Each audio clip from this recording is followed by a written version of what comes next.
পারবে না এটা কি রাইট আছে কি ভুল আছে। আর ইজি করছি, কেউ এখানে বাংলা নিয়ে বিএ করেছে, বাংলা নিয়ে এমএ করেছে? আরে গ্রামের লোক তো আছে যে বিএ এমএ করেছে বাংলা নিয়ে, ইয়া হিস্ট্রি নিয়ে করেছে। আপনি বুঝছেন?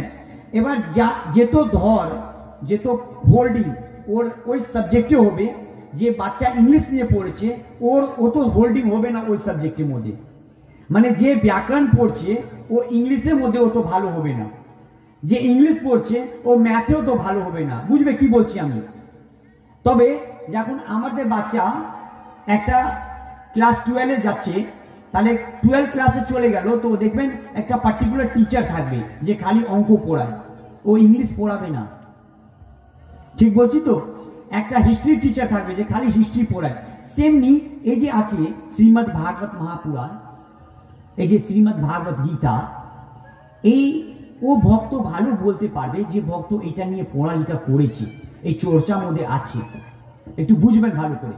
ও ভক্ত কোনোদিন বলতে পারবে না, কোনোদিন বুঝতে পারবে না যে তর্ক বিদ্যা নিয়ে রাখে। এবার তর্ক বিদ্যা কি আছে? তো একটা মা এই গ্রাম